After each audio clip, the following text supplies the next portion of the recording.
जय हिंद। आप सभी को माय यूट्यूब चैनल एजुकेशन अड्डा GK GS। आज के वीडियो में हम लोग कोशिका विज्ञान के सुपर 30 MCQ क्वेश्चन देखेंगे। आइए क्वेश्चन नंबर 1 की ओर चलते हैं। ग्लाइकोलाइसिस कोशिका के किस भाग में पाया जाता है?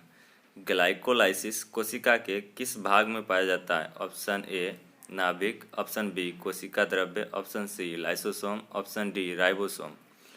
ऑप्शन बी इसका राइट आंसर हो जाएगा कोशिका द्रव्य।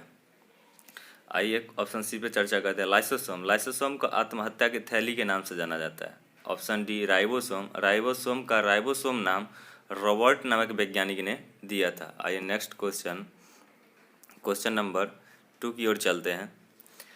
रक्त में शर्करा यानी शुगर के स्तर में वृद्धि का पता किसकी कोशिका द्वारा चलता है? रक्त में शर्करा के स्तर में वृद्धि का पता किसकी कोशिकाओं द्वारा चलता है? ऑप्शन ए अग्नाशय, ऑप्शन बी पित्ताशय, ऑप्शन सी यकृत, ऑप्शन डी गुर्दा। ऑप्शन ए इसका राइट आंसर हो जाएगा अग्नाशय पेनक्रियाज। ऑप्शन बी पित्ताशय, पित्ताशय का काम है पीत रस को इकट्ठा करना। यकृत यानी लीवर, लीवर का काम है पीत का निर्माण करना। वाइल जिसे वाइल जूस बोलते हैं, पीत रस उसका निर्माण करना। ऑप्शन डी गुर्दा, गुर्दा मानव शरीर का सबसे बड़ी और मानव शरीर का सबसे महत्वपूर्ण उत्सर्जी अंग गुर्दा है।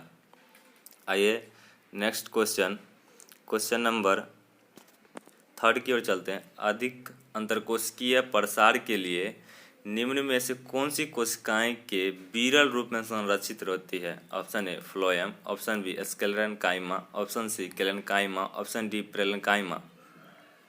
इसका राइट आंसर हो जाएगा ऑप्शन डी प्रेलेन्काइमा। ऑप्शन इसका सही से, इस चारों ऑप्शन को हम सही से समझते हैं। ये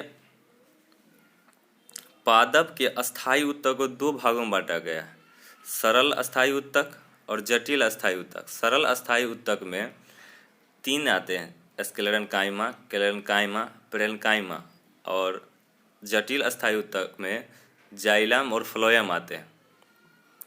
आइए जाइलम का काम तो जानते हैं, जो जड़ से जल को लेकर पूरे तने तक या पूरे पौधे के पूरे भाग में पहुंचाना, जल का काम है जाइलम का काम है। फ्लोएम का काम है पत्ती बने भोज्य पदार्थ को जड़ तक पहुंचाना। ये दोनों का समझ गए। आइए स्क्लेरेन्काइमा, केलेन्काइमा और प्रेलेन्काइमा के बारे में समझते हैं। क्रेल का सबसे पहले ऑप्शन बी पे हम लोग चर्चा करते हैं। ऑप्शन बी ये रस्सेदार होता है, जैसे रस्सेदार मतलब रेशेदार होता है। स्क्लेरेन्काइमा जो होता है रेशेदार भाग होता है। जैसे पटसन का जो ऊपरी भाग जो होता है पटसन का, वही रेशा जो होता है वो स्क्लेरेन्काइमा का बना होता है। या नारियल के कठोर भाग के ऊपर जो छिलका रहता है जिसमें रेशा रेशा रहता है वो स्क्लेरेन्काइमा होता है। केलेन्काइमा का मुख्य कार्य जो पाया जाता है वो होता है फल तथा बीज के कठोर भाग में केलेन्काइमा पाया जाता है। जो फल तथा बीज जो होता है वो जो कठोर भाग होता है उसका आवरण, बाहरी आवरण जो कठोर होता है वो केलेन्काइमा का बना होता है। केलेन्काइमा की एक और काम है पौधे को यांत्रिक सहारा प्रदान करना। जैसे आंधी तूफान आए तो लचीलापन प्रदान करता है, ये केलेन्काइमा का काम है। ऑप्शन डी प्रेलेन्काइमा, प्रेलेन्काइमा का मुख्य कार्य प्रेलेन्काइमा जो होता है ये पौधे के पत्ती के ऊपरी भाग में पाया जाता है। पत्ती के ऊपरी भाग में प्रेलेन्काइमा पाया जाता है, यानी भोज्य पदार्थ का स्टोर इसी में होता है। आइए नेक्स्ट क्वेश्चन, 4 नंबर क्वेश्चन की जाए। नर जनन कोशिका का उत्पादन या निर्माण कहाँ होता है? ऑप्शन ए विरसन, ऑप्शन बी शुक्रवाहिका, ऑप्शन सी अंडकोश, option D protist. Option A इसका राइट आंसर हो जाएगा विरसन। आइए नेक्स्ट क्वेश्चन, क्वेश्चन नंबर 5 की ओर चलते हैं। निम्नलिखित में से किसके आत्मघाती थैली के नाम से जाना जाता है? निम्नलिखित में से किसे आत्मघाती थैली के नाम से जाना जाता है? Option A lysosome, option B ribosome, option C mitochondria, option D तारकाय। आइए इसका राइट आंसर हो जाएगा ऑप्शन ए लाइसोसोम। लाइसोसोम को आत्महत्या की थैली के नाम से जाना जाता है। ऑप्शन बी राइबोसोम, राइबोसोम को प्रोटीन फैक्ट्री के नाम से जाना जाता है।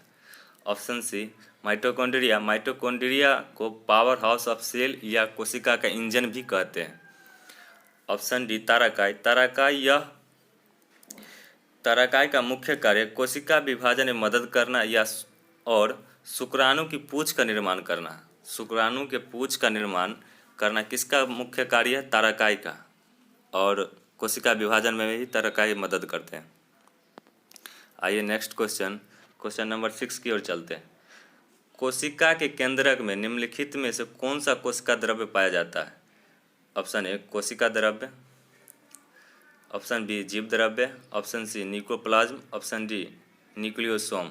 इसका राइट आंसर हो जाएगा ऑप्शन सी न्यूक्लियोप्लाज्म। न्यूक्लियोप्लाज्म ही कोशिका के केंद्रक में पाया जाता है। ऑप्शन ए पे चर्चा करते हैं। ऑप्शन ए कोशिका एवं कोशिका झिल्ली के बीच के पदार्थ को कोशिका द्रव्य कहते हैं। जीव द्रव्य कोशिका झिल्ली के अंदर के संपूर्ण पदार्थ को जीव द्रव्य कहते हैं। ऑप्शन डी न्यूक्लियोसोम, न्यूक्लियोसोम को डीएनए से घिरे हुए हिस्टोन प्रोटीन को न्यूक्लियोसोम कहते हैं। डीएनए से घिरे हुए हिस्टोन प्रोटीन को ही न्यूक्लियोसोम कहते हैं। आइए नेक्स्ट क्वेश्चन नंबर 7 की ओर चलते हैं। निम्न में से कौन कोशिकाओं को एक निश्चित रूप प्रदान करता है? निम्न में से कौन कोशिका को एक निश्चित रूप प्रदान करता है? ऑप्शन ए कोशिका झिल्ली, ऑप्शन बी कोशिका भित्ति, ऑप्शन सी केंद्रक, ऑप्शन डी गोल्जिकाय। इसका राइट आंसर हो जाएगा ऑप्शन बी कोशिका भित्ति। कोशिका को एक निश्चित रूप जो प्रदान करता है वो कोशिका भित्ति प्रदान करता है। ऑप्शन ए कोशिका झिल्ली, इसका मुख्य कार्य कोशिका के अंदर एवं अंदर से बाहर आने वाले पदार्थ को निर्धारण करना। ऑप्शन सी केंद्रक, केंद्रक के अध्ययन को कैरोलॉजी कहा जाता है। कैरोलॉजी में ही केंद्रक का अध्ययन करते हैं। गोल्जिकाय, गोल्जिकाय का मुख्य कार्य कोशिका भित्ति एवं लाइसोसोम का निर्माण करना। गोल्जिकाय का मुख्य कार्य है कोशिका भित्ति एवं लाइसोसोम का निर्माण करना। आइए नेक्स्ट क्वेश्चन नंबर 8 की ओर चलते हैं। कोशिकीय और आणविक जीव विज्ञान केंद्र कहाँ स्थित है? कोशिकीय और आणविक जीव विज्ञान केंद्र कहाँ स्थित है? Option A Kolkata, option B Bengaluru, option C Hyderabad, option D Mumbai. इसका राइट आंसर हो जाएगा ऑप्शन सी हैदराबाद। आइए ए पर चर्चा करते हैं। ऑप्शन ए कोलकाता, भारतीय प्राणी विज्ञान सर्वेक्षण संस्थान कोलकाता है। भारतीय प्राणी विज्ञान सर्वेक्षण संस्थान कहाँ है? कोलकाता। ऑप्शन बी पारिस्थितिकी विज्ञान केंद्र बेंगलुरु है। पारिस्थितिकी विज्ञान केंद्र कहाँ है? बेंगलुरु। आइए नेक्स्ट क्वेश्चन नंबर 9 की ओर चलते हैं। एक कोशिकीय जीव में किस प्रकार का प्रजनन होता है? एक कोशिकीय जीव में किस प्रकार का प्रजनन होता है? ऑप्शन ए कोशिका विभाजन, ऑप्शन बी विखंडन, ऑप्शन सी कोशिका समायोजन, ऑप्शन डी इनमें से कोई नहीं। इसका राइट आंसर हो जाएगा ऑप्शन ए कोशिका विभाजन। आइए नेक्स्ट क्वेश्चन नंबर 10 की ओर चलते हैं। यदि माइटोकॉन्ड्रिया काम करना बंद कर दे तो कोशिका में कौन सा कार्य नहीं होगा? यदि माइटोकॉन्ड्रिया काम करना बंद कर दे तो कोशिका में कौन सा कार्य नहीं होगा? ऑप्शन ए भोजन का अवकरण, ऑप्शन बी भोजन का ऑक्सीकरण, ऑप्शन सी भोजन का पाचन, ऑप्शन डी भोजन का अवशोषण। इसका राइट आंसर हो जाएगा ऑप्शन बी भोजन का ऑक्सीकरण। आइए नेक्स्ट क्वेश्चन नंबर 11 की ओर चलते हैं। फूलों और बीजों को विभिन्न प्रकार के आकर्षक रंग निम्न में से कौन प्रदान करता है? Option A leucoplast, option B chromoplast, option C chloroplast, option D tonoplast. इसका राइट आंसर हो जाएगा क्रोमोप्लास्ट। ऑप्शन नंबर बी इसका राइट आंसर हो जाएगा। ऑप्शन ल्यूकोप्लास्ट, ल्यूकोप्लास्ट को अवर्णी लवक भी कहते हैं। हिंदी नाम अवर्णी लवक है।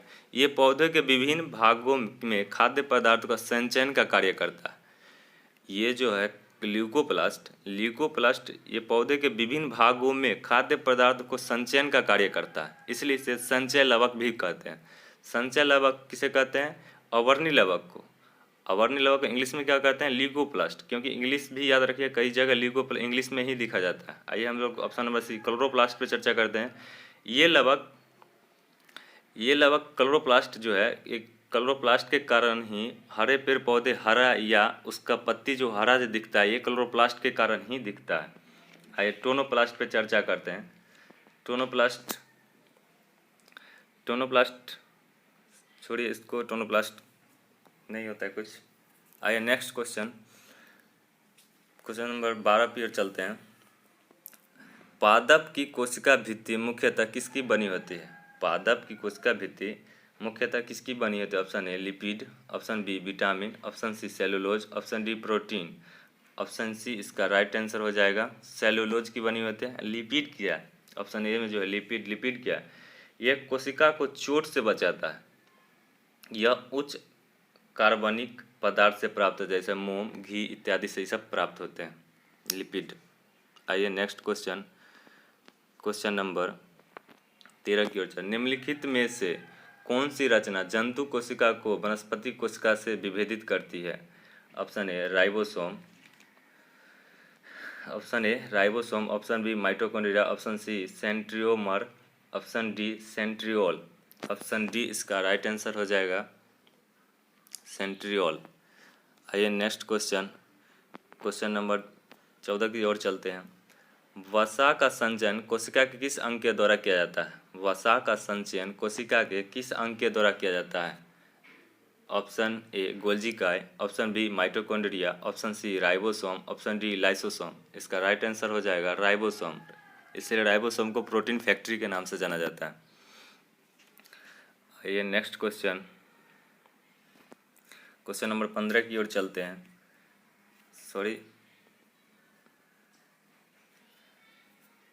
सही है। आइए नेक्स्ट में 15 की ओर चलते हैं। कोशिका द्रव्य में उपस्थित महीन झिल्लीदार और अनियमित नलिकाओं का घना जाल क्या कहलाता है? ऑप्शन ए गोल्जी काय, option B mitochondria, option C ribosome, option D अंतःद्रव्य जालिका एंडोप्लाज्मिक रेटिकुलम। इसका राइट आंसर हो जाएगा ऑप्शन डी अंतःद्रव्य जालिका एंडोप्लाज्मिक रेटिकुलम। आइए नेक्स्ट क्वेश्चन, क्वेश्चन नंबर 16 की ओर चलते हैं। कोशिका का कोशिकीय शोषण स्थल है, कोशिकीय शोषण स्थल है। ऑप्शन ए गोल्जी काय, option B mitochondria, option C ribosome, option D अंतःद्रव्य जालिका। इसका राइट आंसर हो जाएगा माइटोकॉन्ड्रिया, माइटोकॉन्ड्रिया इसका राइट आंसर हो जाएगा। आइए नेक्स्ट क्वेश्चन, क्वेश्चन नंबर 17 की ओर चलते हैं। निम्नलिखित में से किस में कोशिका भित्ति नहीं पाया जाता है? Option A euglena, option B paramecium, option C ग्यूनोक्लेक्स, ऑप्शन डी माइकोप्लाज्मा। इसलिए इसका राइट आंसर हो जाएगा माइकोप्लाज्मा। माइकोप्लाज्मा में कोशिका भित्ति नहीं पाया जाता है। आइए नेक्स्ट क्वेश्चन, क्वेश्चन नंबर 18 की ओर चलते हैं। कोशिका झिल्ली की प्रकृति होती है। ऑप्शन ए परागम्य, ऑप्शन बी अर्धपरागम्य, ऑप्शन सी स्वतंत्र परागम्य, ऑप्शन डी इनमें से कोई नहीं। इसका राइट आंसर हो जाएगा ऑप्शन बी अर्धपरागम्य होते हैं। आइए नेक्स्ट क्वेश्चन, क्वेश्चन नंबर 19 की ओर चलता है। निम्नलिखित में से किसे जीवन का भौतिक आधार माना जाता है? निम्नलिखित में से किसे जीवन का भौतिक आधार माना जाता है? ऑप्शन ए कोशिका भित्ति, ऑप्शन बी कोशिका झिल्ली, ऑप्शन सी सूत्रकणिका, ऑप्शन डी जीव द्रव्य। इसका राइट आंसर हो जाएगा ऑप्शन डी, जीव द्रव्य को जीवन का भौतिक आधार माना जाता है। आइए नेक्स्ट क्वेश्चन, क्वेश्चन नंबर 20 की ओर चलते हैं। निम्न में से किसे कोशिकांग का एटम बम कहा जाता है? निम्न में से किसे कोशिकांग का एटम बम कहा जाता है? ऑप्शन ए गोल्जी काय, option B mitochondria, option C ribosome, option D lysosome. इसका राइट आंसर हो जाएगा option number D lysosome. Lysosome को ही कोशिका, इसका कई नाम है। लाइसोसोम को आत्महत्या की थैली भी कहते हैं, ये डिस्पोजल बैग के नाम से भी जाना जाता है, इसे एटम बॉम्ब भी बोला जाता है, ये सफाई कर्मी के नाम से भी जाना जाता है। अगर इसे बोला जाए आत्महत्या की थैली किसे कहते हैं तो लाइसोसोम को, डिस्पोजल बैग किसे कहते हैं तो लाइसोसोम को, एटम बॉम्ब किसे कहते हैं लाइसोसोम को, सफाई कर्मी किसे कहते हैं तो लाइसोसोम को। आइए नेक्स्ट क्वेश्चन, क्वेश्चन नंबर 21 की ओर चलते हैं। सबसे बड़ा एक कोशिकीय जीव है।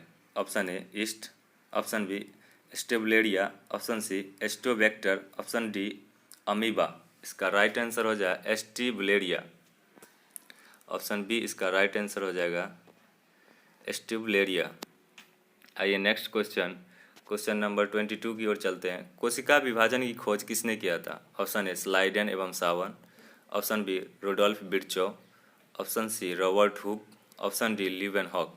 इसका राइट आंसर हो जाएगा रल्फ विर्चो ने ही कोशिका विभाजन की खोज किया था।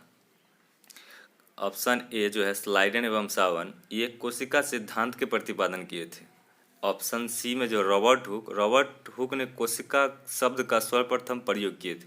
कोशिका शब्द का प्रयोग सर्वप्रथम किस वैज्ञानिक ने किए थे? तो रॉबर्ट हुक। सबसे पहले कोशिका को देखने में वर्णन जो किए थे ना, वो लीवन हॉक ने किए थे, जो ऑप्शन नंबर डी में। आइए नेक्स्ट क्वेश्चन नंबर 23 की ओर चले। पादप जीव द्रव्य में जल की मात्रा लगभग कितना % होता है? Option A 90%, option B 65%, option C 45%, option D 20%। इसका राइट आंसर हो जाएगा ऑप्शन ए 90%। आइए नेक्स्ट क्वेश्चन 24 की ओर चलते हैं। किस वैज्ञानिक के अनुसार जीव द्रव्य जीवन का भौतिक आधार है? अभी हम पीछे क्वेश्चन देखे थे, जीवन का भौतिक आधार क्या है? तो जीव द्रव्य। Option A Haeckel's, option B Dujardin, option C Corti, option D Purkinje. इसका राइट आंसर हो जाए हैकेल्स। हैकेल्स साहब नहीं बोले थे जीव द्रव्य जीवन का भौतिक आधार है। आइए ऑप्शन बी पे चर्चा करते हैं। डुजार्डिन ने ही जीव द्रव्य को सार्कोट की संज्ञा दी थी। जीव द्रव्य को सार्कोट की संज्ञा किसने दी थी? डुजार्डिन ने। कोर्टी ने जीव द्रव्य को जीवित कोशिका में देखा था। सर्वप्रथम जीव द्रव्य को जीवित कोशिका में किसने देखा था? कोर्टी नाम वैज्ञानिक है, वैज्ञानिक का नाम है ये पुरकिंजे ने जीव द्रव्य का नामकरण किया था। जीव द्रव्य का नाम जीव द्रव्य पुरकिंजे ने दिया था। इसी तरह हम चारों ऑप्शन पर चर्चा करिए। आइए नेक्स्ट क्वेश्चन नंबर 25 की ओर चलते हैं। जीव द्रव्य में कार्बनिक एवं अकार्बनिक यौगिक का अनुपात कितना है? Option A 81:19, option B 19:81, option C 65:70, option D इनमें से कोई नहीं। ये ध्यान दीजिएगा, कार्बनिक एवं अकार्बनिक है, न कि अकार्बनिक एवं कार्बनिक है। इसलिए इसका राइट आंसर हो जाएगा ऑप्शन बी 19:81 के अनुपात में। आइए नेक्स्ट क्वेश्चन नंबर 26। कोशिका का अध्ययन क्या कहलाता है? कोशिका का अध्ययन क्या कहलाता है? Option A cytology, option B osteology, option C histology, option D myology. Option A इसका राइट आंसर हो जाएगा ऑप्शन ए। आइए ऑप्शन बी पे ऑस्टियोलॉजी। ऑस्टियोलॉजी में हड्डियों का अध्ययन किया जाता है, बोन का अध्ययन किया जाता है। ऑप्शन सी हिस्टोलॉजी में ऊतकों का अध्ययन किया जाता है। ऑप्शन डी माइलोलॉजी में मांसपेशियों का अध्ययन किया जाता है। आइए नेक्स्ट 27 नंबर क्वेश्चन। विश्व की सबसे बड़ी कोशिका कौन सी कोशिका है? Option A mycoplasma, option B शुतुरमुर्ग का अंडा, ऑप्शन सी शुक्राणु, ऑप्शन डी अंडाणु। इसका राइट आंसर हो जाएगा ऑप्शन नंबर बी शुतुरमुर्ग का अंडा, ऑस्ट्रिच का एग। ऑप्शन ए माइकोप्लाज्मा पर चर्चा करते हैं। माइकोप्लाज्मा विश्व की सबसे छोटी कोशिका माइकोप्लाज्मा की कोशिका होती है। और ऑप्शन नंबर सी शुक्राणु, पुरुषों में सबसे छोटी कोशिका शुक्राणु की कोशिका होती है। ऑप्शन डी अंडाणु, मानव शरीर की सबसे बड़ी कोशिका अंडाणु होती है, जो केवल स्त्रियों में होती है। 28 प्लाज्मा झिल्ली की संरचना का यूनिट मेम्ब्रेन मॉडल किसने प्रस्तुत किया था? Option A Robertson, option B नीलियस, option C Virchow, option D Robert Hooke. इसका राइट आंसर हो जाएगा option number A Robertson. Next question 29। निम्न में से किस कोशिकांग को ट्रैफिक पुलिस की संज्ञा दी गई है? Option A lysosome, option B ribosome, option C mitochondria, option D Golgi का। इसका राइट आंसर हो जाएगा ऑप्शन नंबर डी। आइए नेक्स्ट क्वेश्चन 30 की ओर चलेंगे। ये लास्ट क्वेश्चन है। किस तत्व में के कोशिका में एकत्रित होने से रंध्र स्टोमाटा खुल जाते हैं? Option A magnesium, option B potassium, option C calcium, option D copper. इसका राइट आंसर हो जाएगा option number B potassium. Option A पे चर्चा करते हैं। ऑप्शन ए एक क्लोरोफिल में उपस्थित धातु कौन सी होती है? मैग्नीशियम। क्लोरोफिल में उपस्थित धातु माने क्लोरोफिल में कौन सी धातु पाया जाता है? मैग्नीशियम धातु पाया जाता है।